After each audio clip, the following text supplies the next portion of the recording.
You're tuned in to the Big Buck Theory. All right, guys.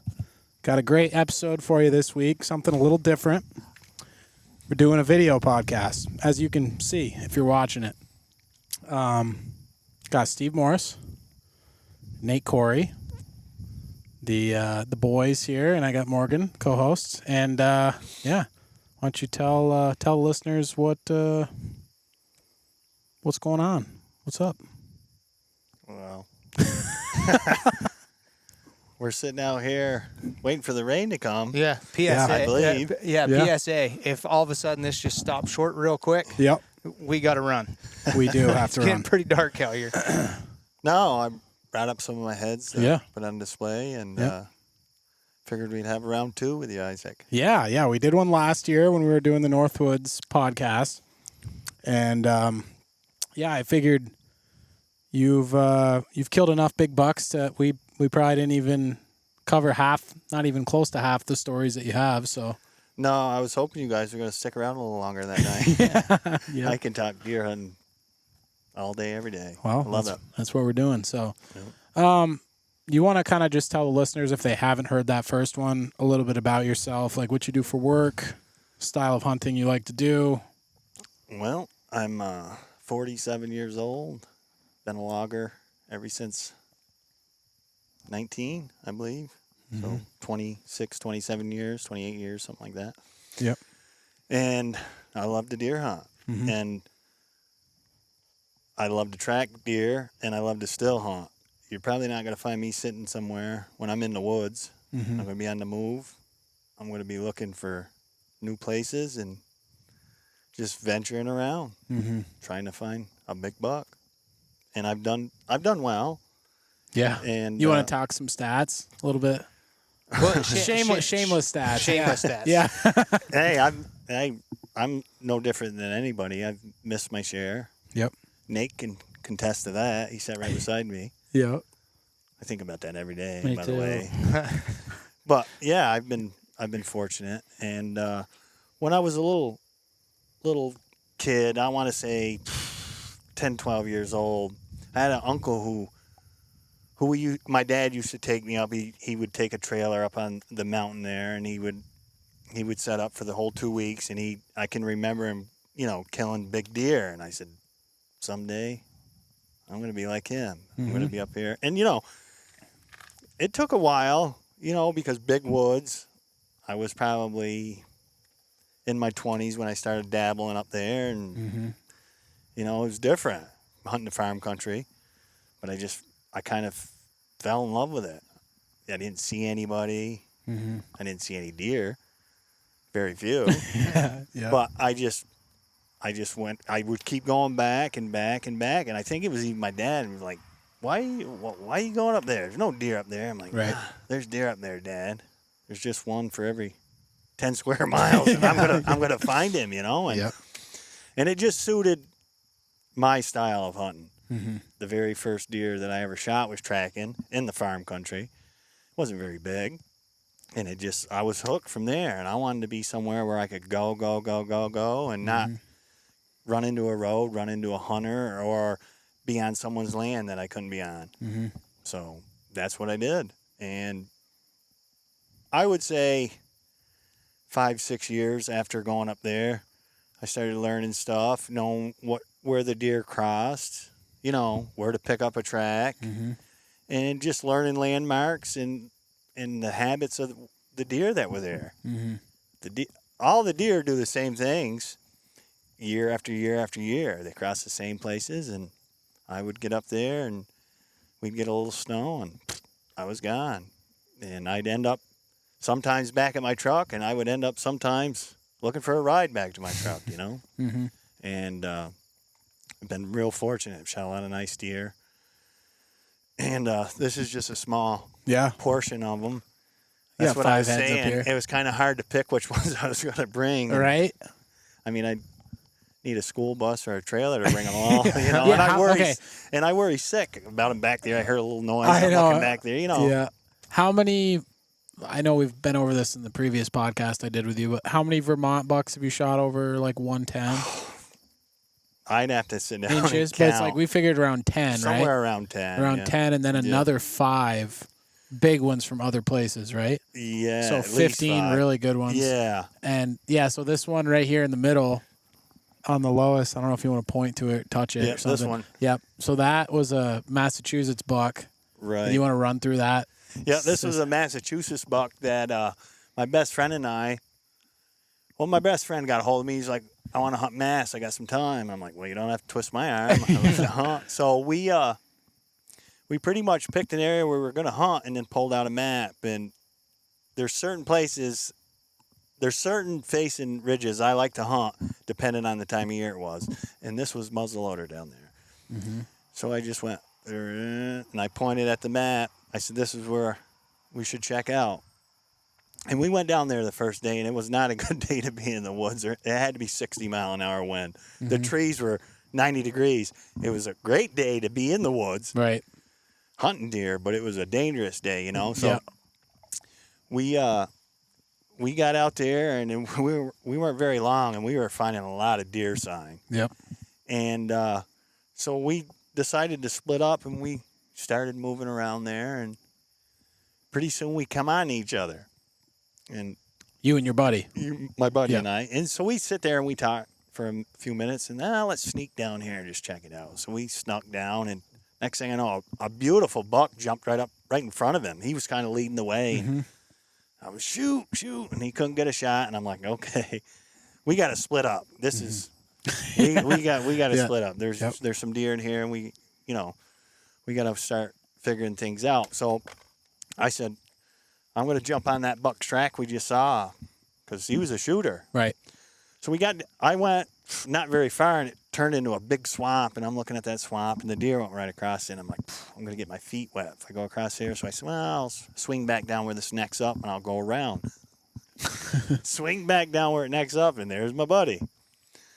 So I tell him, I'm like, the deer crossed that swamp, so I'm just going to cut around. He's like, yeah, I'll follow you, and then when I get out here, I'll venture off. So we were cutting around that swamp, moving along, and I was leading the way, and I just knew that he stopped for some reason, so I stopped and turned around, and I could see he's got his gun up.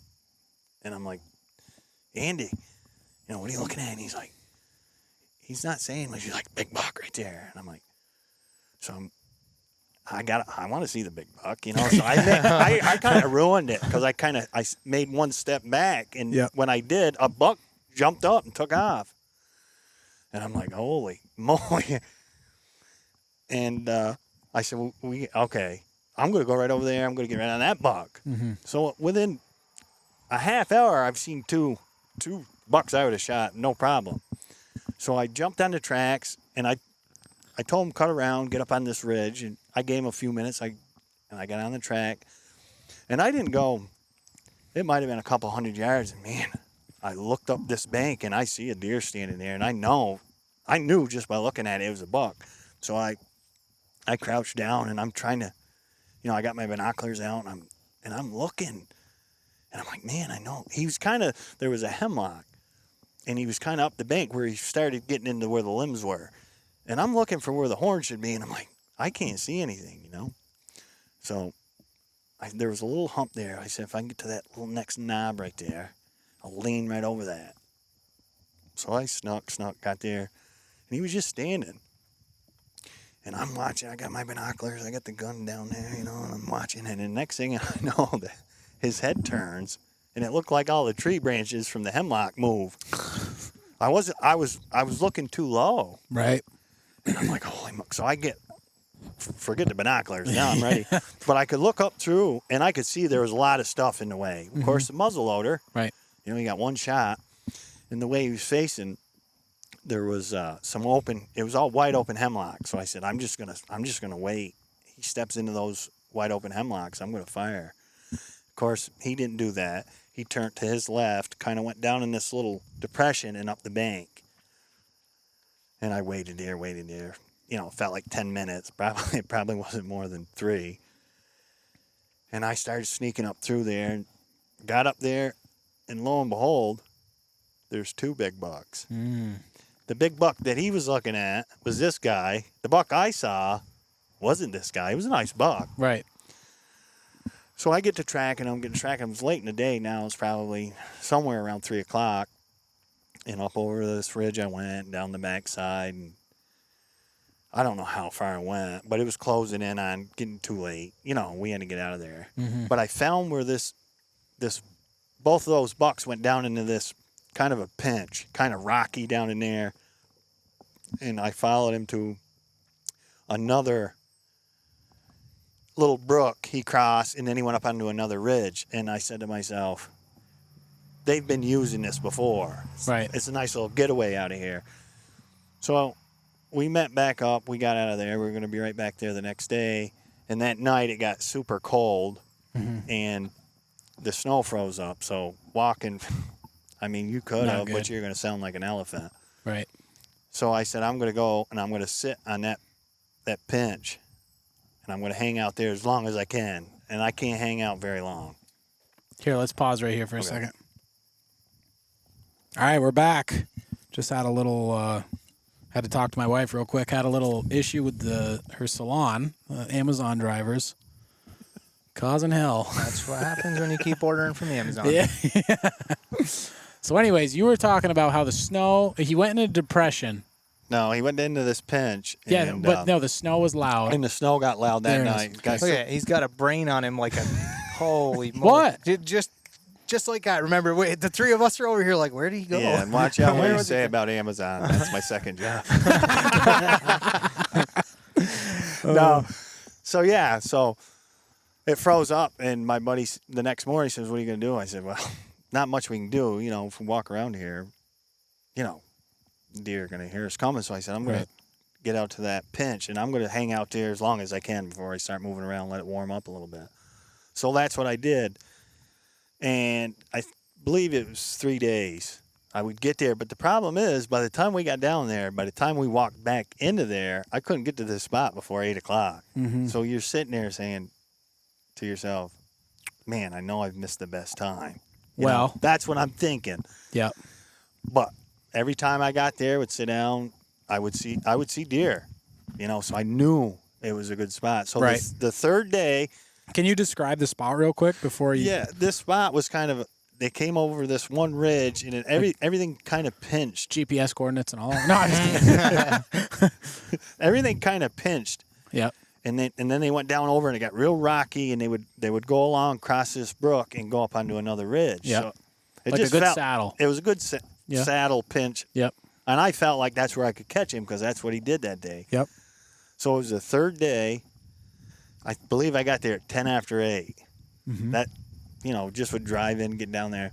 I was a little later than normal that day. And 20 after 8, I Yep. look up, and I didn't realize it was this guy, but here he come. And he was on the move, so I don't know if there was some hunting pressure off in the distance or he was running late, whatever the case may be. Right over he come right down and down into that pinch, and I was ready, and I give him one.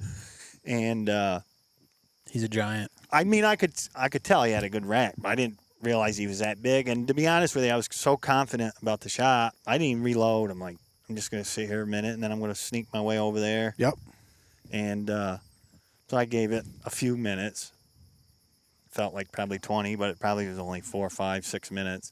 And I started sneaking around the edge of the bank down there because he made a hard right-hand turn after I shot. And I got down there, and I could see him laying there. And like I said, I could see the frame on him. And I got so excited, I'm like, I got to call somebody. And there was no cell phone service where it was at. So I ran up the ridge, got up top, got cell phone service. And, of course, I don't know how many people, nobody answered. And my first call was to my buddy to let him know it was me. And I figured he probably heard me. And I sat there, call this one, call that one. Finally, my brother called me back. He's like, what's up? I'm like, I just killed a big buck. And he's like, well, how big is it? And I'm like, I don't really know. I said, Big frame. I said, I cut across this bank, and I said, it's got a big frame. I said, I just went up the mountain. I wanted to call you and call everybody else. And he's like, well, you better get down there, see what it is, get it tagged, and then call me back. So that's what I did. I went down, tagged him out, got him out. And lo and behold, I flipped him over, and I'm like, I've never seen a 6-pointer that big. I was like, really? I know. So up the mountain I go, and I call my brother there, and he's like, well, what is that? I said, well, it's a big 6 with a split. He's like, oh, really?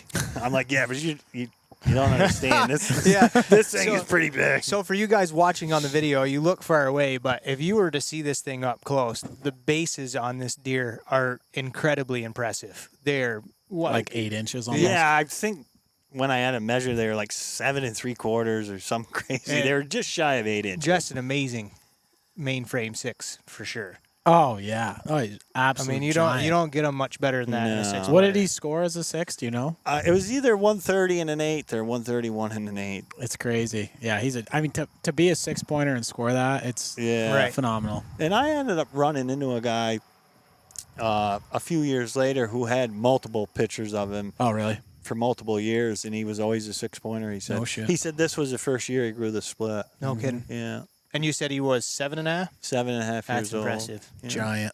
Yeah, for sure. And I don't. There was acorns off in the distance, so there was quite a few does in there, and he must have just been late getting out of there that morning, or there was a few hunters, or he got wind of something. What I did don't he know, weigh?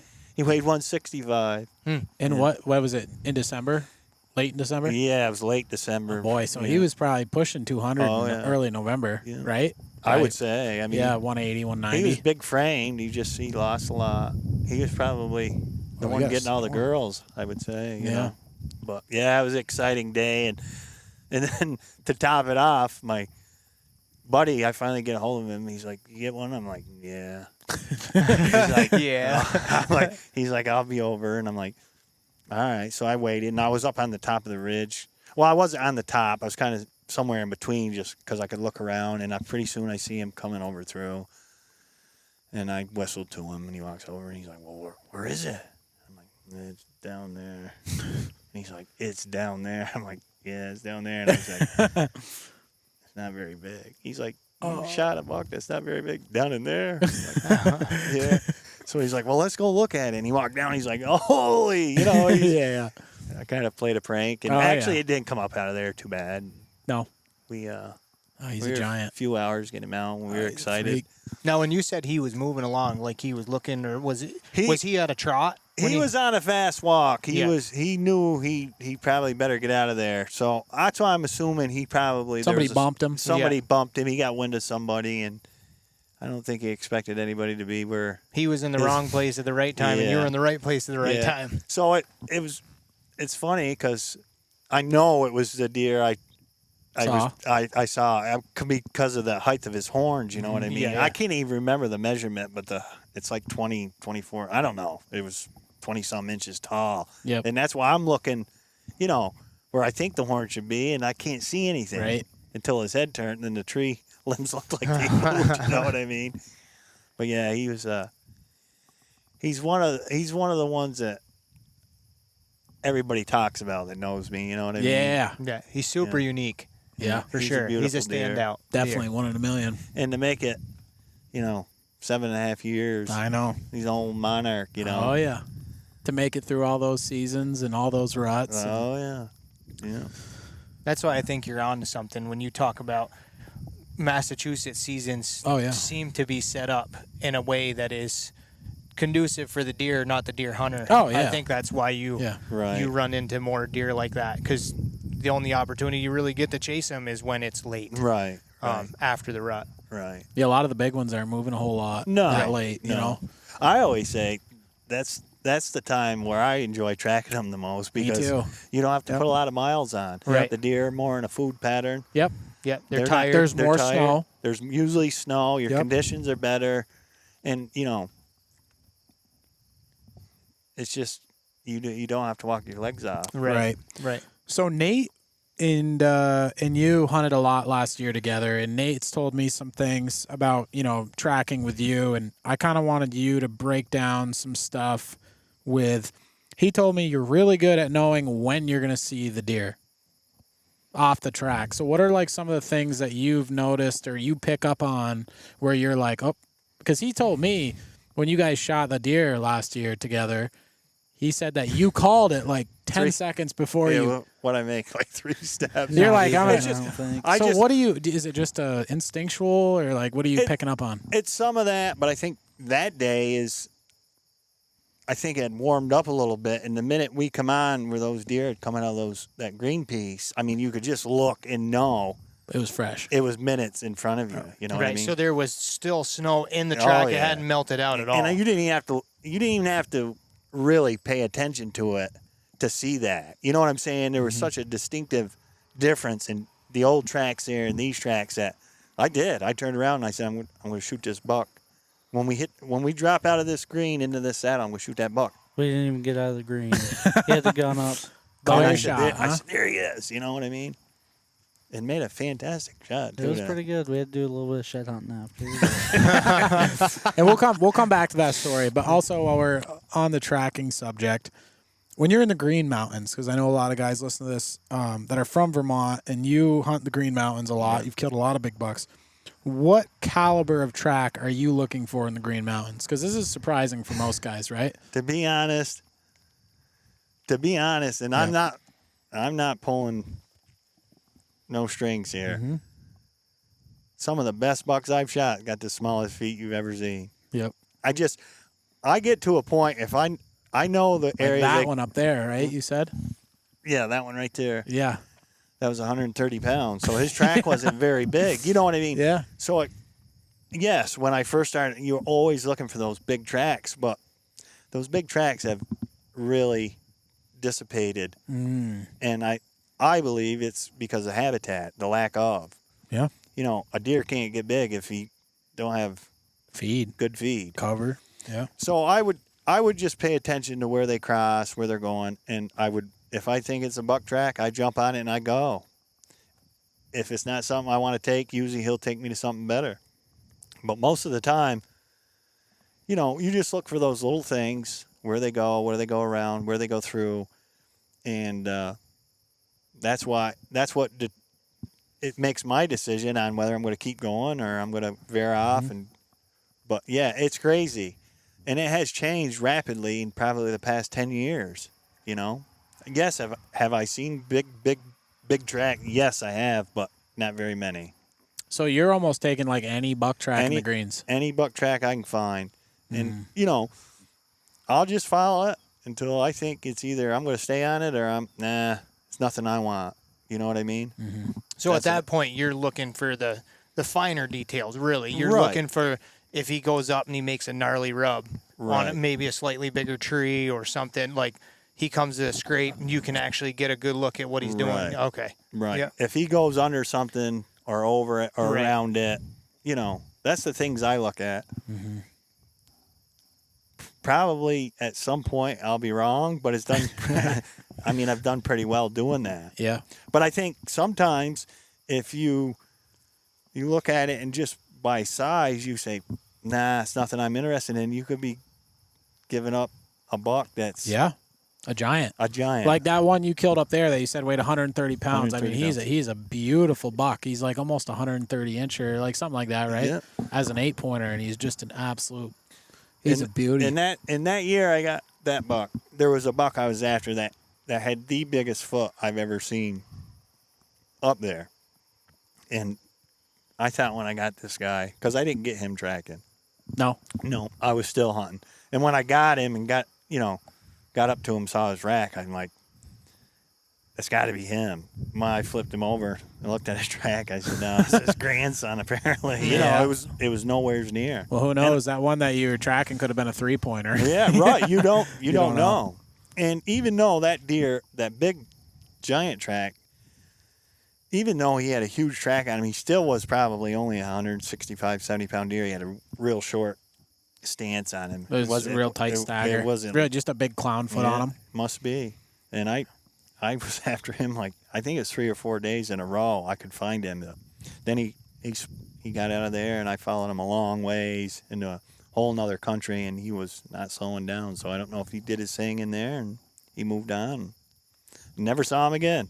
Looked for him the next year, and Who knows? Yeah, my buddy Connor, it must be something to do with the Green Mountains. He was after one, I think it was last year or the year before, massive 4-finger track, like unbelievable. He finally caught him one day. It was a spike horn. Really? Yeah. Yeah. He's sending me pictures of this track, and I'm like, dude, that's a 200-pounder all day. That's a freak, that's a giant. You never know. He's like, I caught him. Guess what he was? I'm like, dead? Is he dead? He's like, no, it's a spike horn. And I was like, jeez. And, probably was a 6-year-old spike. Maybe. Who knows? Maybe he had big clown foot and he's going to be a dead 2-year-old. A real dead 2-year-old. But, yeah, I guess there's no real good way of telling unless you catch up with them in these hills. There is. I don't believe there is, really. I mean, I think you just got to spend some time on what you feel is a track worth spending some time on. And if your gut tells you, if the things, he's doing tells you to keep going, you keep going. If not.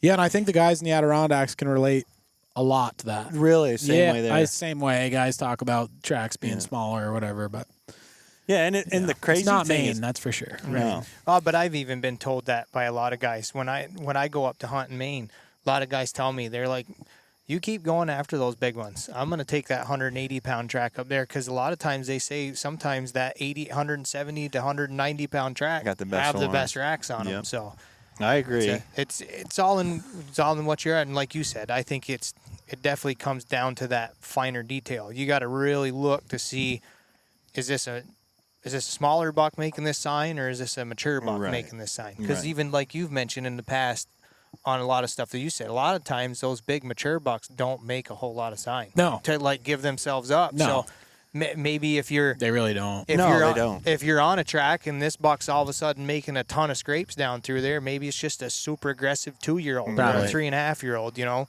So That's definitely gotten worse, I think, in the greens. Yep. You don't see the sign, and I believe is the lack of competition. Yeah, Oh, for yeah. sure.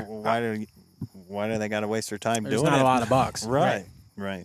What do you think, Nate? You've been quiet over there. Same. that's kind of a conversation that I've been wanting to do on a podcast with Isaac, is the whole doe topic and the lack of competition in the state of Vermont. Because when I was a kid, it seemed like whenever I would go in the woods with my grandfather, it'd be nothing to get on a log road and see what an actual scrape line, or you'd see a line of rubs down through the wood. I don't see that stuff very often anymore. If I see 3 or 4 scrapes in a row, I'm like, holy cow, that's kind of out of the ordinary. No, So I agree 100%. And I often say that What, is it raining? hey, I can feel raindrops on my legs. So just so we'll you know, push this may, because it looks like it's getting a little hazy out there. Well, I we'll- just don't want his deer heads to get. We'll push it right to the edge, and then we'll So- move inside. So yeah, getting back at that, Morgan. I see a lot of guys, new guys, come up and hunt where I hunt, and I kind of chuckle at myself because I figure they walk out one of them old tote roads, see a scrape, and they're like, ah. I swear that those bucks that make those scrapes, and that was the first and last time they'll ever be there. Right, yeah, I yeah. 100% agree. They keep moving on. They're never going to go back there. That stuff really doesn't excite me. Right. I'd rather be on a buck who's doing that stuff right in front Right of me. in That's front of what you. gets me, Right. And I think that's just it's just lack of deer. Yeah. Yeah, it is. I mean, I can remember when I used to go up there, I could find a pocket of 4 or 5 does. Now, if you find a doe or a doe and a fawn living in this area, That's a good spot. that's a good spot. Right. Yeah. It's just things have changed, but there hasn't been any cutting where I hunt, and it's got to be close to 30 years. Right. Deer can't eat up in the tops of the trees. Yeah. Well, I agree. I went through a spot last year with one of my buddies. We did a double teaming day. Every single set of tracks we saw going through this big piece of national forest, I'm like, you can look at the ground and every single track, whether it be a doe track or a buck track, was striding out. They were only using that for just to pass through. They were just trying to get from one area to another area. It was not anything where Long-legged. yeah, it didn't look like where they were hanging out anywhere where they got pocketed up. They were just going. Yeah. And I think that has a lot to do with why the deer, the weight has gone down. I mean, a deer in Maine can lay in an area and feed. You know, he can reach his head up and grab something. Right. A deer in the Green Mountains, he's got to get up. He's got to travel, and probably what he consumes, he burns off. You know what I mean? Yeah. Right. I mean, I know there's 3 things that they eat. Yeah. That's lichen, ferns, and mushrooms. That's it. Right. You know, I look at that and I'm like, makes me thirsty. You know what I mean? Yeah. Yeah. And that's why they do what they do. And I'm surprised the horns are still as good as they are. And Yeah. but maybe it has affected them. Who knows? I don't know. I mean, age. It all has to do with Yeah. age. I mean, Right. that buck's probably ancient. That one you killed at 8 Point up there. I mean, I'm sure he was 6 or 7 years old. Yeah, I can't remember, but I want to say it was 5.5. 5.5 is what they said. I'm pretty sure that's what he said. Taxidermist told me. So yeah, I mean, why I like hunting there is because they can get that age. That's what. That's right. that's the 100%. I've always had the theory of too, and I mean I know a lot of guys have heard people talk about this, but the reintroduction of whitetails in Vermont when our herd was pretty much gone, we didn't introduce the borealis deer that was once here because. You know, most of your ridges you look at now are all hardwoods. Right. They weren't like that back in the day. We had softwood ridges here That's why too. they're called the greens. Exactly. Yeah, the Green Mountains. And I truly do believe too that It's starting to rain. Yes. Like rain. All I right, think- let's move this inside. you get this stuff, we'll get the deer heads in the fall. I don't want these to get ruined. And we're back. So I think where we were leaving off is I was making the point about you're talking about how the habitat you think have helped, you know, the deer have gotten a little bit smaller that way too. Since we're on the big buck theory, I've always had the theory too that I think because we have a smaller species of deer here now, I also think with as adaptive to the habitat that our deer are, I think our winters play a huge role on that too. Because we don't have the winters like we used to here 15, 20 years ago. Not even close. Right. And that probably plays a role in it too, you know? I mean, They just don't have to pack on the weight that they used to have to. I can remember when I was a kid, there was several places that were deer yards that you would see 25, 30 deer, and now if you find a pocket of deer in the winter, you could probably count it on one hand. Right. So I don't.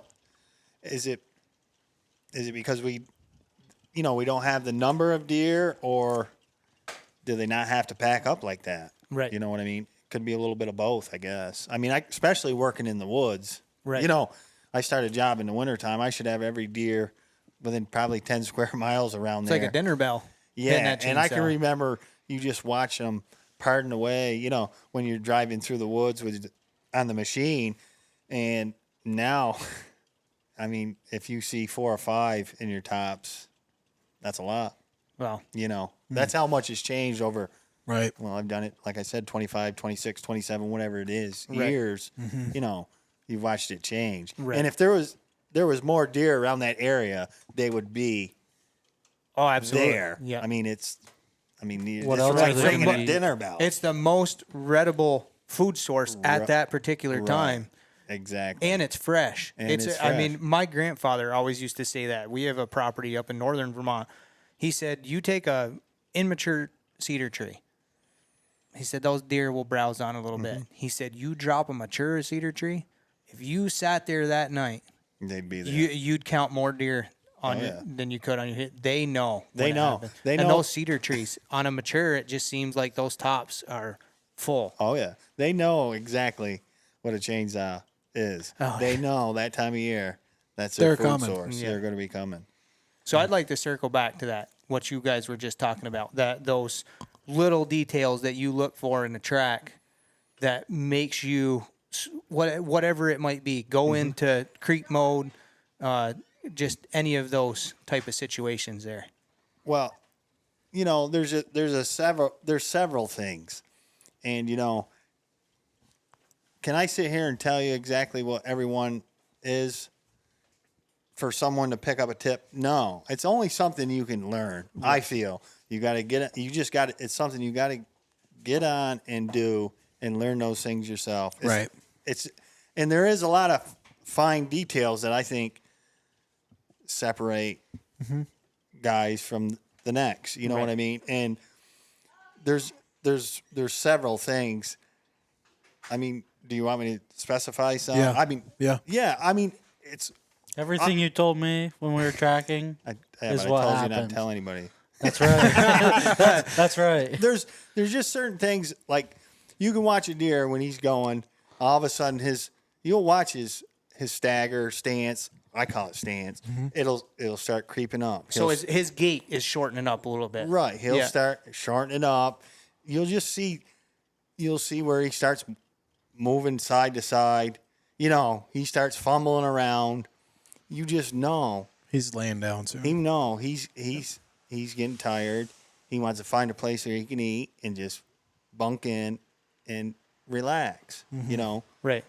There's several different things.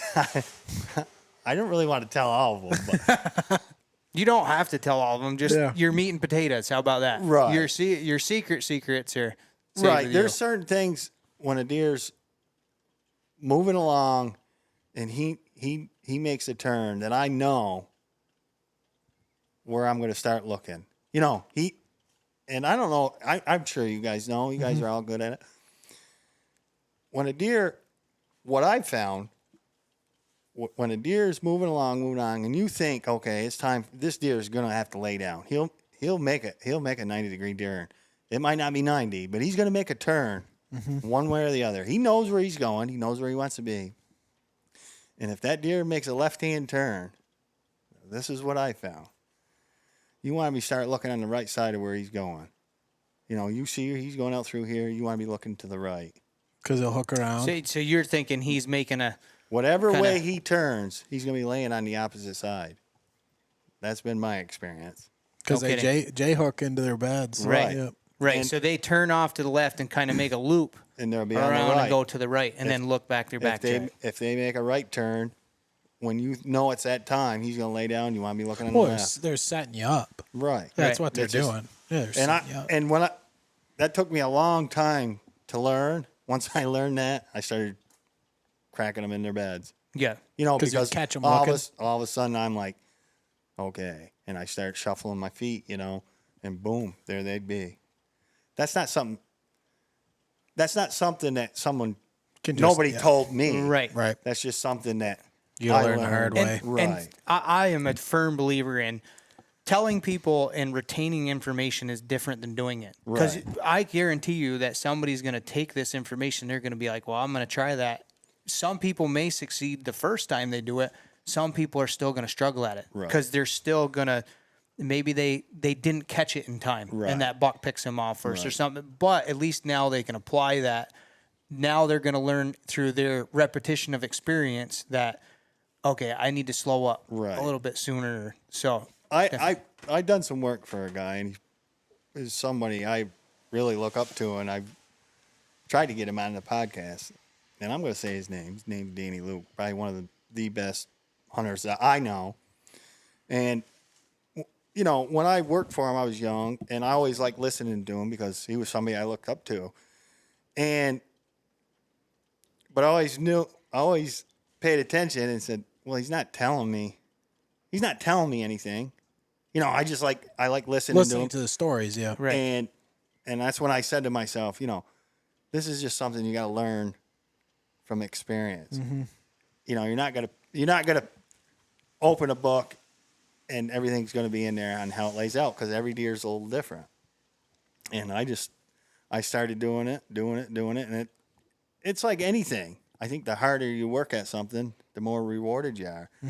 And I said another thing, I think on the last podcast, it reminds me a lot of looking at a magazine.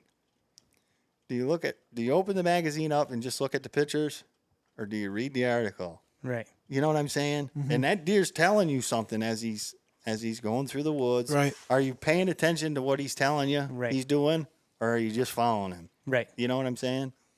And I think the more you pay attention to The finer the details. finer details, Absolutely. I 100% agree. and I think anybody that does it, who likes to track, has a just as good a chance as the next guy. Right. You know, I mean, look at last year. Last year we got on a buck within was it, a couple hundred yards? Yep. I shot at him. Wasn't expecting him to be there. You know, we found where he laid down. He'd got up. I said, well, we're going to follow him away. So they're up, moving, and there he was. You know what I mean? Mm-hmm.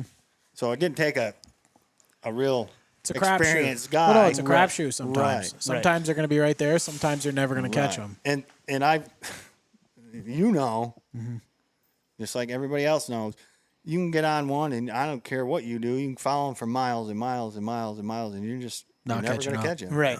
You're never going to catch. It's all depends on the demeanor of, you know, the Right. deer. And it's completely. You got to pray when you get one on like that either he hits a doe, something's happened in his way that has made him change course or change his mind, because if not, I think Rodney has the best terminology for it. It's pretty much zombie walking. Sometimes I don't even know if they know where they're going, but I don't even know if they know what they're walking for. They're just, it's autopilot. They just go. And Nate can probably contest to this.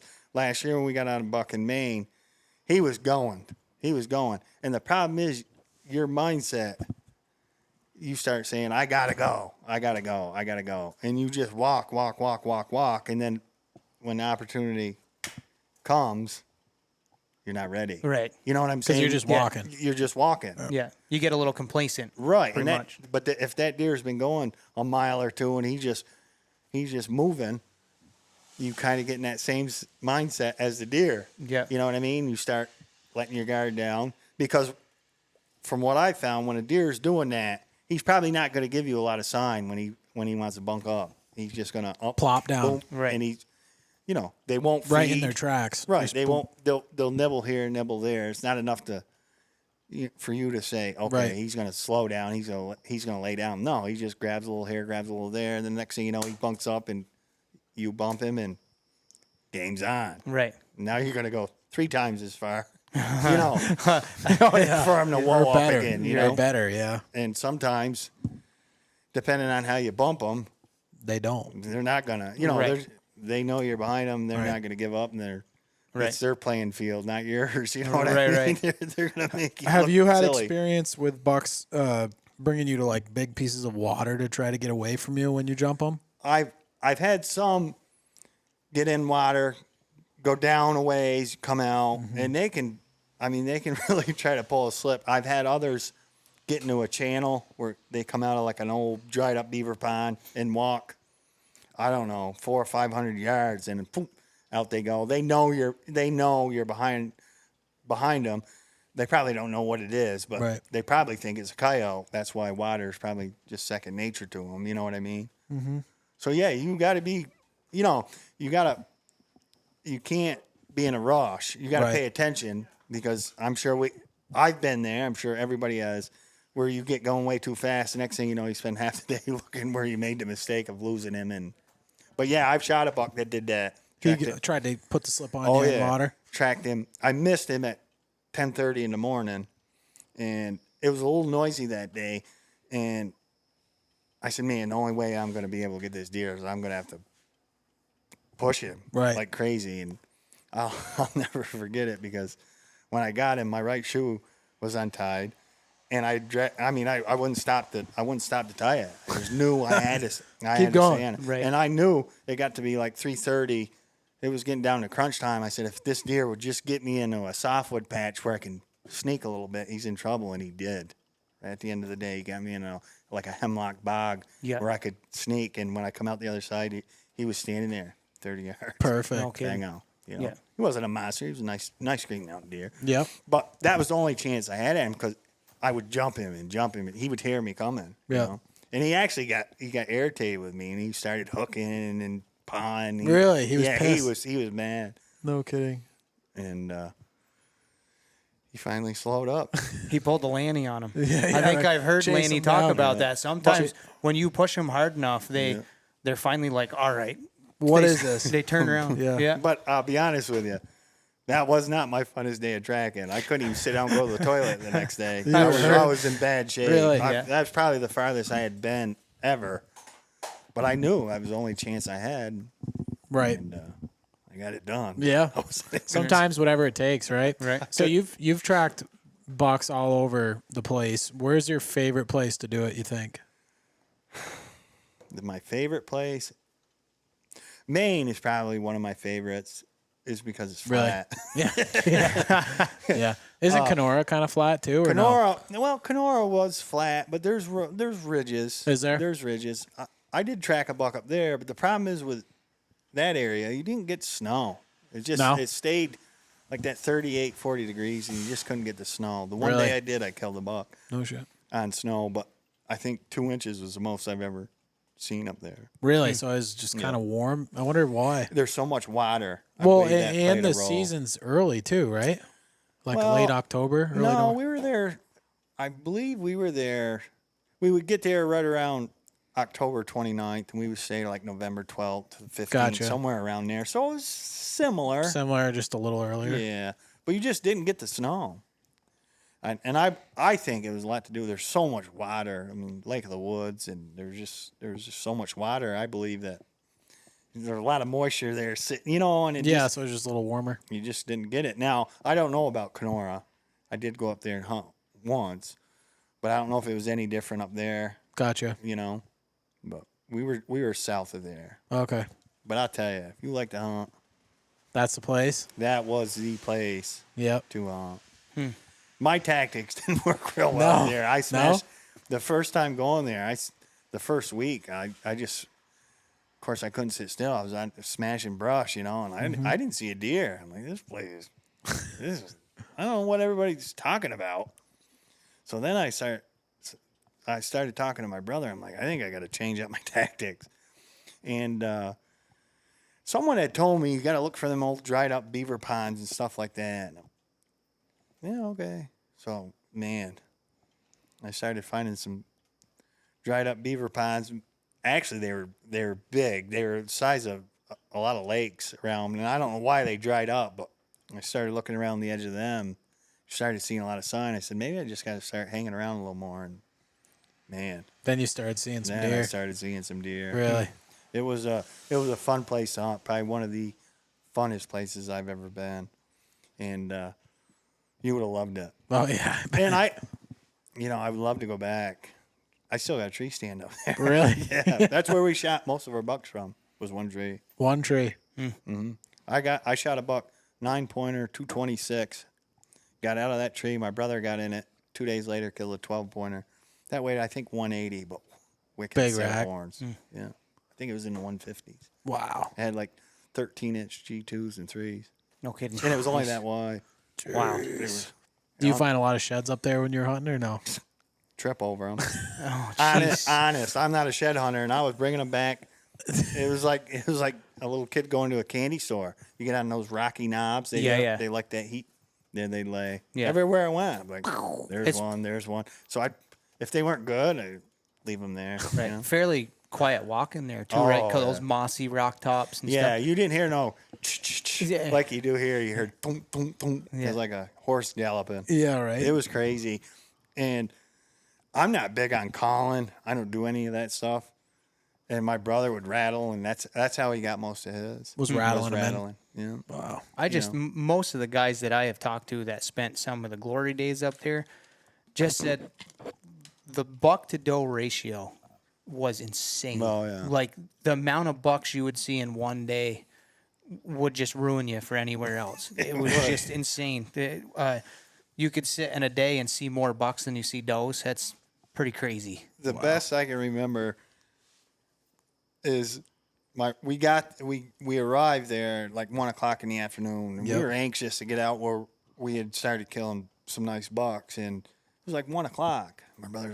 We had another guy with us, and my brother's like, we got to get out there. We got to check that place out. I'm like, all right. And the other guy's like, I'm done. I've been traveling 20 some hours. I'm going to sleep. I'm like, okay, no problem. We shoot out there, and I believe from 1 o'clock till, I don't even know if we stayed till dark. We saw like 6 bucks and I don't know how many does.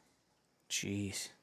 And I said to my brother, I messed up because I do a little routine when I first get down in there, and I couldn't sit still that day. And I walked around, I got to go over there. I snuck over there, and I got to get back over here and just sit still. And on my way back, I looked, and There was one that just popped out, and I was kind of walking like this, and he caught me about the same time I caught him, and it ended up being the buck that was hanging on the wall. Oh, no kidding. I told my brother, I said, I see a wicked buck. I said I didn't shoot because I couldn't hit it. It was a long ways off. Right. But I said I'm not gonna move till I shoot that buck. And I think it was 7 days, and I ended up. And I mean, just the minute I knew it was him. Right. Yeah. What did he weigh? That was 205. 205. Yeah. How many did you shoot up there? Out of that spot, Just all together. quite a few. In I don't know. Ontario? I don't know because. Yeah. So what? So It was a fun place to hunt, Yeah. and you could party hunt. Yeah. So Right. if Well, that's what my next question was. How many years did you hunt? Well, compared to how many deer you I had the first year I went up. There was some of the party was not happy with me, but I just could, Yeah. It's legal. it was legal. It was right. legal, yeah. Well, they told you to, too. Yeah, and they're like, "You going hunting?" I'm like, "No, I already got mine." They're like, "Well, come on." I'm like, "No, I don't think you want me to go." And then I go, and then Got one. I got one. Yeah. So after that, I'm like, right. When you're done, you you're knew done. what to expect. Yeah, I didn't yeah. know what to expect, and Right. Now, it did you? It was fun. Yeah. What made you guys stop going after New Massachusetts? Did it start to go? Were you guys starting to see the decline, like a lot of guys talk about? No, we all tagged out the last year we went, but it was that winter, and then just the word of mouth. Everybody we talked to was like, "It's gone," and it's just so far to travel. Right. That is one thing. And 30 miles or more, or 30 30 hours or yeah, more. Sorry. I'm like, I don't want to travel that far if there's no deer, So we stopped going, and everybody I talked to was saying the same thing. I am hearing now some guys are going and having some luck, but I'm also hearing some guys are going are not. But maybe they're not talking about it either. Right. That could be. That could be. Yeah. Could be. Maybe everybody's saying, "No, it's the damn wolves," and Right. really they're just saying it's the damn wolves because they don't. But I will say the last year we were there, It was the damn Vermonters. it was damn Vermonters. Yeah. Them green plates. Yeah, they didn't. But the last year we went wherever we went, it was wolves. That's Yeah. all you heard all day. So it was becoming a problem, and even some of the locals that we talked to say it was becoming a problem. Yeah. So that plus a hard winter, Yep. I mean, they were walking right through the towns. The wolves were. Right. So you knew it's a problem. Right. And actually, in the area that we hunted, they introduced, I think it was 20 or 25 elk, and they got slaughtered right off decimated quick. them, Wow. Yeah. So, so it was just too far to go if the hunt wasn't good. Right, right. So that's when I switched and we started bow hunting, going to Ohio. Yep. And I tried that for a few years. And that was a lot of fun, but Did you kill anything out there? no, I missed. Really? Yeah, I missed a beauty. Really? It was state land, but I'll be honest with you, I've never heard so much whistling. Really? A lot of guys? Yeah, it was unbelievable. And you would try to start finding places where there was no vehicles parked Yep. and people were getting dropped off, Oh God. Yeah. So everywhere you walk, somebody was whistling. It just, I'm like, well, where do you go? Or every tree you looked at, you could see where a climber had been up. Right. Yeah. I'm Every like, good spot, every like obvious spot. Yeah. And it just back to I like being where I know I can be, and, Yep. and it is uncomfortable for me. And I know a lot of guys go and they grow big deer. Don't take me wrong. Oh yeah. Ohio They- does. Yeah. They shoot some nice bucks. But Different kind of hunting It for was sure. just different. And I would start saying we got to look for bigger tracks where I can walk in a mile or two. The problem is you couldn't walk that far without hitting another road or another Right. way in, and you just couldn't get away from hunters. And I was like, nah, this isn't my Called thing. it. So you guys went back up to Maine last year. You and Nate did. What did you think about it up there? I thought it was pretty good. I mean, I don't know how long I went the previous year muzzleloader and saw a lot of deer sign. That wasn't what I remembered from when I stopped going, which had been probably 10, 12 years. And last year I went with Nate to a whole different area, and it was, I thought, the same way. I mean, Yeah, it was good. Pretty good. it was pretty good. Yeah. I think for me, it was the hard part was every track I looked at looked like a good track because you're coming from here, you Yeah. know. Everything's big. I wanted to jump on every one and go after it. Right. And Nate's like, you know, Nate be like, I think we can find a better one. Okay. You know, no problem. Yep. But we spent a lot of time together. We had a lot of fun. A lot of laughing. I mean, I don't think we took A lot of things. lead. A lot of lead. Some lead. How Well, many bucks did you shoot at last year in Maine? I only shot at the one. Well, got one in New Hampshire and one in Maine. Right. But, yeah. Well, I only We shot shot at the one in Maine. Two bucks on 2 good days of snow. Right. Yeah, and it. I mean, it just didn't seem for me. It didn't seem like you had to travel that far to No. find what interests me. You know, Right. did I see any of the big 230, 240?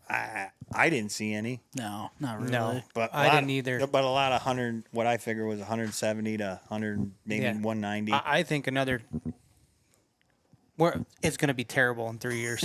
It's awful. People should not go to Maine. Just don't go there because Not gonna be good, huh? No, Yeah. it's not going to be good. Yeah, But- because all the old ones are just going to die off here in a that's couple right. of years. Yeah. yeah. But, But I would agree with you there. I think that's what I shot myself in the foot last year. I passed on a buck up there, a track that I saw, because I think I've heard you talk about this in the previous podcast that you did with Isaac of your preferred way of finding a track, and that's by trying to find it from the road. I'm kind of in the same. I don't mind doing it either way, but if I prefer to find a way, I want my legs to be fresh. I would rather be on a buck if I get on him in the morning and I can kind of estimate that he's 4 to 5 hours ahead of me. I'm 4 to 5 hours of fresh legs, Right. rather than walking 4 miles and then getting onto one and be like, oh, I'm 4 hours behind this deer. I got to really book Right. it, and then you're burnt for the next day. So, but I saw one cross the road. He wasn't very wide, but man, yeah, I mean, he was easily longer than a 35 Whalen shell, and I should have taken him, but I let the width oh, because he had a good stride. I just let the width Of the track. Yeah, I Yep. let it overcome me. I that eats me every day. I wish but I definitely would agree with you. Yeah. There's just not those. and I just think, the first buck we jumped onto, he wasn't a monster foot No. deer, but man, we got down in there where he started doing some hooking. Rubbing some big trees. Yeah, they were big, and what was behind it that he was hitting, So you had some antlers. Oh my! I said, man, this deer's better than we thought it was. You Yep. know what I mean? I think a lot of people drive over that. Yeah, I do Oh, yeah. too. I do too. Yeah, those Those bucks get old. 180-pound tracks. They get old. Yeah. I got the 200-pound patch. I'm like, I like Big antlers. antlers, You know what I mean? Yeah. I'm No, I like, get I'll you. be just happy with one. Yeah. 180. 170, just easier to get to the truck. Yeah, You know what I mean? It's true. That's funny how everybody gets hung up on the 200-pound mark. Yeah. It's one of That's those just things. the bonus. Yeah. I mean, I'm guilty. Yeah. I yeah. am guilty. I think the hardest part, though, we found is like that buck, he crossed, roads. Like, how many times he crossed one road? 3 times. Yeah, I'm the like- one we parked on. but And That's then how we the end- road hunters do it He up was there. right in front of us. it's Right. it's funny you say that though. Maybe that's it. Maybe he knows. Maybe he crosses the road enough that guys just, I'm not taking that, Right. and he's just like romping around the Right. woods, just Doing like my a thing. 2-year-old. Like, We Yeah. ended up leaving him at like 3:30 that afternoon. He crossed a main road, and I said, "Well, we'll get right back on him tomorrow." And there was so much traffic on that road the next morning. We're like, nah, maybe that's not a good idea because he's probably going to end up coming back. Right. And you hate spending a lot of time on one that somebody's gonna. I don't call cutting it off because nobody knows you're tracking it. You know Right, what I right. mean? No, nobody knows. Nobody yeah. knows. So Yeah. I don't. I mean, it is what it is, but you Right. don't want to spend half the day on it and then have that Right. happen. You know Yeah. what I mean? But Rather get one back in the middle of nowhere. Where right, you gonna, yeah. right. I mean, when we knew he was heading for Big Road, I'm like, I hope I see him right there about 60 yards from us. We won't have to track him there, but that never happens. You know what I mean? No. But that deer right there, he was. He walked and couldn't catch him. Really? Nate's like, what are you doing? I'm like, I'm on the move. He's on the move. I'm on the move. I was going fast because he was just going. Yep. He would go. And I don't really know. He just never found, apparently, a doe that he was apparently Interested looking. in. Yeah. Right. because he would not slow down. He'd walk Just right through the doe go, groups. Go. I don't know if we ever saw another deer track, to be honest with you, because that day it was snowing. It was pretty much a blizzard. Right. Really? And, we cut his track thinking, man, this is going to be great. He just would not. He would just go and go. Well, we got a ride back, and we had foot of snow on the truck. Remember the guy? We pulled up beside that guy, and he's like, Vermonters are crazy. Look like they've been here a while. We rolled the back window down. We're like, yeah, we're right here. We're going to ride back to the truck. I mean, it was a perfect day. There was nobody hunting just because of the conditions. The snow. We were just lucky. That's how we got a ride. Yeah, we hit Everybody was in the vehicles. Right. Riding around. Yep. we hit the right spot at the right time, and Yep. by the time, I don't know, it was probably half hour, 45 minutes before daylight, so we had to wait. The deer's track was pretty near filled in by the time we got on Snowing that hard. it. It was snowing that hard. I recall that day. We saw a ton of deer crossing the road that day. We were late getting in, and we ended up seeing a pile of does with fawns crossed, and then we ended up actually seeing a buck cross the road. Really? So I put my uncle and my cousin on it because I'm like, my buddy that was riding with me, I'm like, there's your first Maine buck right there if you want it. And he goes, he hesitated for a minute. And I said, I'll just put my uncle and my cousin on it if they'll go. And they almost ended up shooting that buck. He was, I don't know, he was probably a little Baskerville 6, dark chocolate antlers. It's not something myself particularly, and I don't classify myself, but when I go to Maine, I go there for a reason. That's just not the buck that I was looking for. So, but it was snowing like a blizzard that day. Where we hunted, we did not get into anything that I was interested in, but there were definitely a lot of deer moving. And I think, at least from what I've been told from other Mainers up there, is a lot of people won't hunt when it's snowing like that. They'll wait till it stops. But for whatever reason, it was snowing like that up there. It was crazy. They were moving. Could they have been headed to yard, do you think? Because No. I've heard they'll follow roads. I don't think so. Not where it was. Yeah, I don't think in this particular area. That was the but I only do, track that morning we found. Right. That was the only one that we found across the I road. do think there was other areas though that they were starting to do that. Navigate. Yeah, because you would see Yeah. pretty good trails. yeah. I'm like, man, I've never seen that before. You know what I mean? But it was a good day to be on one, and but we just couldn't catch up with him. He was just.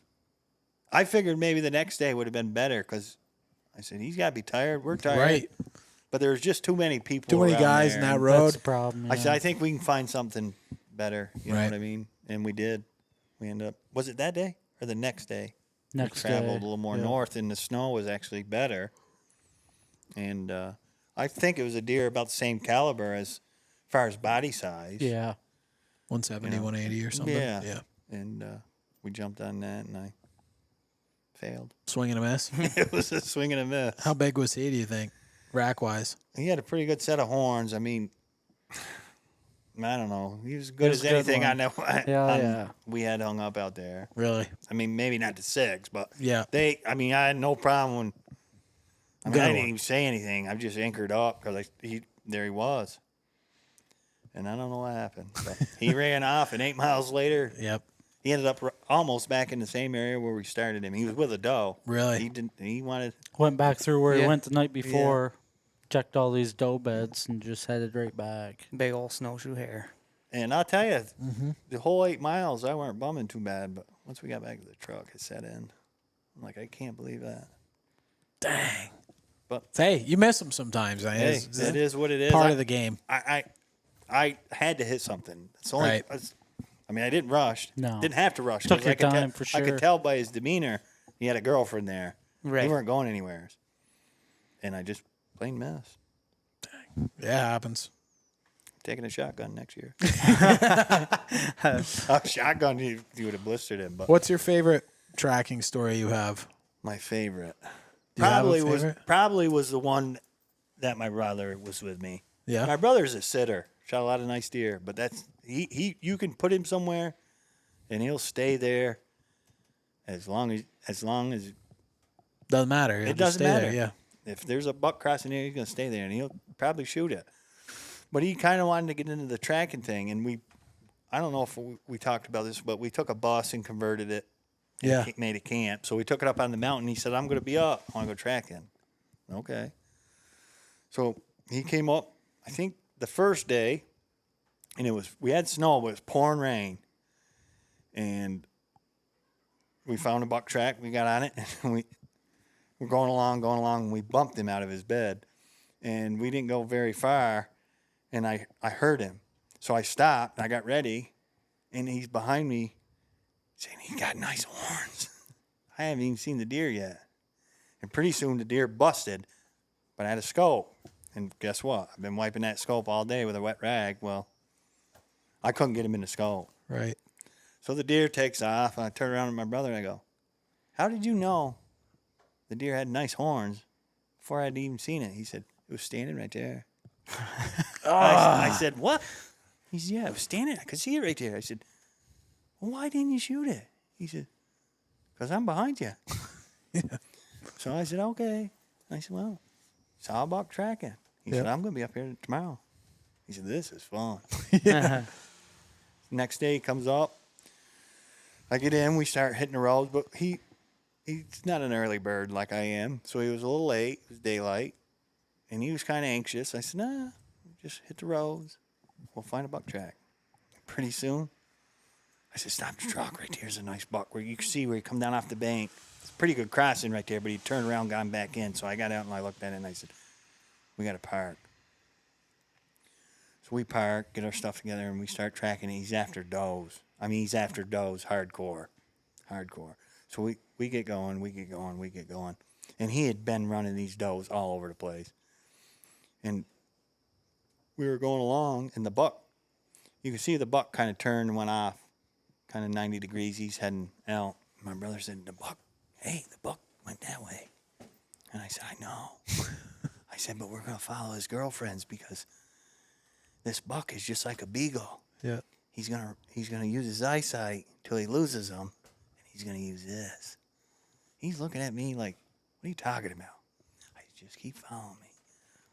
We go, and here's the buck. He went out, and here he comes. He's almost back to these doe tracks. And I said, right there he is. And of course, I had a peep gun the next day. I didn't fool around. Yeah. And I'm looking down kind of on the edge of these spruces. And I know it's him, but I don't see no horns. So I said to him, I go, he's got a skull. I said, check him out. Make sure it's him. My brother, he's left-handed. He turns the scope on 9-power, pulls the gun up. Yep, that's him. I'm like, shoot him. He's like, I don't want to shoot him. You shoot him. Okay. Boom. 10-pointer. Beauty. I said, why didn't you shoot?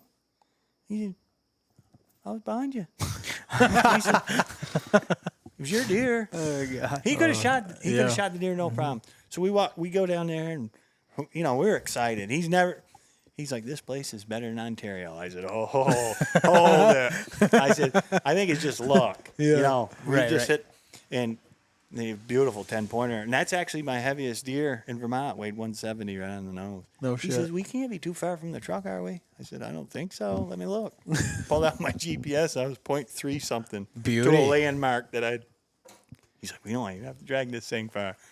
And we dragged it out. And we had a great. It was probably the funnest time. I love taking somebody. I would take anybody if they want to go with me.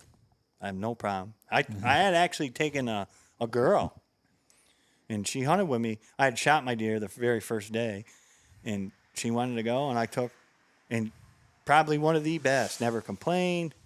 She was nice and quiet. You didn't even know she was with you. And I kept, but we hunted, and it's tough, and no snow. I said, we got to get snow. We got snow, and she missed one, maybe 25 yards. Beautiful 8-pointer. All I had with me is binoculars. Boy. So I laid in bed that night thinking how many times I could have shot that deer. It was 11. Wow. But you're trying, I know, you're trying to get them. Oh, yeah. And they can't see it. And finally, it was right there. He was after a doe, right in our face. And because I wanted to see it. Yeah, you want to see And yeah. she shot and missed. How about that one story you told on the last podcast where you told the person you were with? What was that story you told? I want you to tell that one again. That was probably Andy. Was it the one with The Andy? one I missed? Yeah. Do Yeah. you want to tell that story Yeah. real quick? That's Yeah. a good one. So I believe it was the last day of muzzleloader season, and we got a cranking snowstorm, probably a foot to 16 inches. Yeah. So where I was living, it was easier for me to go a different way than what I'm accustomed to, getting up on the mountain. So I head out through, it had stopped snowing, but the roads are treacherous, so I'm going easy. And I was heading out through an area that I've never hunted before. And the next thing I know, I come around this corner and there's apples that year, and there's this buck walking from one apple tree to the other. And I mean, he was toting them. And I'm like, I pumped down my brakes and he took off, and I'm like, couldn't believe it, But it was an area that I never hunted. So I'm like, I want to go to the place I know. So I drove right on by. And I head out through, and as I'm driving by, heading out through, I'm thinking, I'm not very smart.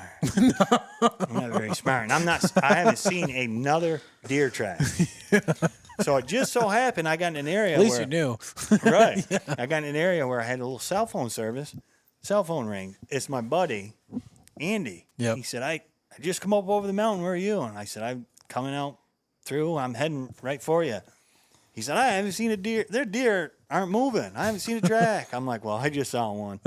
And I said, I'm stopping since there ain't nothing moving, and I'm going back. And he said, where is it? And I sort of explained. I says, I don't know nothing about this area. But I'm going to learn it. And he says, well, you don't move. I'm going to be there. I want to go with you. I said, okay. So get back there. Just happened to be a nice little parking place. You backed in there, waited. Here he comes. So I was telling him about it, and we're excited, and boom, we jump on it, and we go. And we probably the deer didn't go that far, probably 200 yards, and he had laid down. And we come up onto where he was laying, and another buck had come down, and he got up, and they moved off. So I'm like, boy, no better scenario. We get going and going and going. And that deer was the same way. He would not feed. He wouldn't stop to go to the bathroom. There was no indication of when this deer was going to lay down. So we jump him. We jump him once. We jump him twice. And he got in a few other deer. So we split up. I said, of course, running, it's tough when they're running. I said, you got to take those tracks. I'm going to take these. And when we know it's a yes or a no, we're going to walk back to where they split, and we'll meet back up. But in the meantime, I watched what this deer was doing when he got ready to lay down. There was one sign. So I took the track I took ended up being him. So I ended up turning around, going back. We met. I said, he said, yeah, these aren't. I said, no, it's this one. So we get back on him. He slows back down. And we're going up this grade. And he's just perfect. You could just look up through and see where he walk. And he made that 90-degree turn. And I said to him, you got to slow down, because I said, he's going to be laying right here somewhere. He's laying down, because that's the only thing he'd do is turn 90 one way or 90 the other way, and he's going to be laying there somewhere. So I'm creeping up through, and I look, and he's right in the open hardwood. I said, there he is. Where? I said, don't move, and don't you worry. I said, I'm going to show him to you. So I'm anchored up, and of course, the way the deer's laying, there's a tree, probably about a 6-inch tree. I mean, perfect. I'm like, oh, what's going to happen. Yeah. So I'm like, don't move. And he's just laying there. And I'm anchored up. And I'm pretty sure Andy took a step, or something happened, and the deer spotted something, and up he comes. So I'm thinking, this is going to work perfect. He's going to shift a little bit, and I can sneak one through there. Nope. He stands right up and doesn't change his angle one bit. And I know it's now or never. Yeah. He's on his feet. He's going to run. And I shoot, and the deer runs out of there, like, laughing at me. Yeah. And I could just tell that Right. I wasn't even close to that deer. So I turned around, looked at my buddy, and I'm like, I missed that deer. He's like, oh, I know you missed it. But he's like, your gun didn't sound right. And I'm like, you know something? It didn't sound right. But I'm like, geez, things never let me down. But I get thinking, I'm like, I hunted in the rain with this, and I got lazy and didn't break it down. Didn't clean the muzzleloader out. So I pack it full another charge, and we go. Couldn't catch him. No, we ended up soaking wet in the river. I crossed it. I didn't have no problem. And he's like, I'm not going. And I'm like, okay, I'll call you later. Let you know how I make out. I shamed him, and next thing, wait a minute, let me find a stick. And we were soaking wet. And we didn't go much further, and he went up onto another mountain. I said, I'm done. Yep. Nice time to tell me that, he says. I wouldn't have got wet. So we ended up getting back to the truck, and I said, I got to shoot my gun. Just make me feel better. It sounded good that time, and it was. So Right I think on. I think the moral of the story is I didn't clean it. It was my own fault, and I'm pretty sure I used Pyrex pellets back then. And I think they got sludged up. And Oh yeah. It I was wasn't even junk. close to that deer. Yeah. Nope. Did it go right off, or was it a little hang fire? No, it just seemed didn't like sound right. It Yeah. seemed like it went off, but it was. It just it wasn't loud like they should be. You know, there was Right. no smoke. You should More of have that smoke. snap. Oh, yeah. from the More of Pyrex. that snap sound. Yeah. Yeah. Snap. Yeah. And that deer lived another year. But boy, he was a bruiser. Was he a big one? Oh, yeah, I could just remember his beams way out in front of his face. You know, and they come right out, and they just. Oh boy. So then I get talking to some people. I had some camps around there, and it was a big 10-pointer. They had plenty of pictures of them. So I learned a lot about that area that day. I learned a lot about how to use some, solvent too. Yeah. Yeah. That was a lesson. That's why. Oh man. Last year, Yeah. in New Hampshire, if it rained, I broke. Oh yeah. He even I, cleans my guns. Yeah, nice. I don't fool with that. no, I push them out. Yeah. Even if there's a friggin' Yeah. one raindrop, push it out at New night. primer Yeah. day. New Yeah. primer every day. Yeah. Every That's day. the way I am. I agree. We were in camp. I mean, my rifle, same way, every night. I mean, Cleaning it. I'm cleaning it. I Yeah. just, you spend so much time Right. to get that opportunity. You don't want a handicap. You hear know what you. I mean? No, I hear you. And a lot of people make fun of me. They're like, you No. rub the blue one off that thing. And I'm like, No, it's but then smart. they say, hey, can you clean mine? All right. Kevin, Yeah, yeah. Oh, you yeah. clean mine too. So, Kevin's- Kevin's a good dude. yeah, we Yeah. had a lot of fun with Kevin. He's a good shit. But All right, Steve. Well, this has been good. We'll have to get you back on. Yeah, definitely. Steve is filming for the YouTube channel this year with Nate. I'm sure you guys are going to Oh, be we're gonna together hook up. again and hopefully get some good stuff. And we're going to get you all set up with the GoPro. So you're going to be self-filming this year. Mhm. You're going to be doing So it you're up. good at editing because Oh, yeah. I can edit. I cuss a lot when I'm in No. Yeah. No, I think I'll do good at it because I'm just one of those guys that anything I do, I put 110% in it. I think that's what you got to do to be good at something. You Yeah. know what I mean? Yeah. I take it pretty serious. Good. I mean, you take the whole season off pretty much, don't you? Yeah. From my, Well, there should be some pretty good footage coming from Mr. Steve Morris here. So we'll see. It might be bloopers, but We got them. we had a blast That would be last an year. idea And- for one. You just got to do one of all the bloopers throughout the seasons of Yeah. all the guys that film. Tell them don't get rid of that stuff. Make sure you get it. Well, there's a pile of stuff that I have to go through that he filmed of Steve from last year, and a lot of it's good stuff. Nate just hasn't given it to me for whatever reason. Yeah. There's probably a lot of storytelling in there too. We'd stop and I'd tell them a story and we'd be laughing. We had a great time. That's what Yeah. it's about. No, it is. Oh, Yeah, it is. I'm not one for putting a lot of pressure on myself. No, yeah. I'm really not. I'm serious about when I'm hunting, but I like to have a good time while Yeah. I'm doing it. Oh, That's absolutely. the name of the game. It's that light atmosphere. Yeah. When you start bringing in, like you said, the bad juju, all of a Yeah. sudden stuff just Yeah. starts going. And hey, let's face it, it's fun to be witty and laugh and have a good time at Oh, what yeah. you're doing. Yeah, because at the end of the day, if you don't get a deer, if you had a shitty time, well, that sucks. Hey, Right. But if you had a good time and you didn't get a deer, well, you had a good time. the Right. thing of it is, my girlfriend's not gonna like this, but this is my vacation. Right. You know what I mean? Yeah. So Hey. Yeah. I want to enjoy it while I'm out there. I You know what honestly believe that it's a true saying. Even the worst day of hunting is better than the greatest day of work. You're right. So- I count the days down. Yeah, That's what absolutely. summer. Me too. That's Yeah. one less. One less I got to work. One less I got to work. Yeah. I'm looking forward to it. They're coming. And it's coming. Hey, it's not far away. No. In the truck looking for tracksuit gummy bears. Yeah, I got a problem. Gummy with bears. You got a little sugar problem, I do you? like my sugar. Yeah. I guess so. All right, guys. We're going to get off this one. Thank you. Appreciate it Glad coming you had down. me. All right, guys. All right. See you on the next one.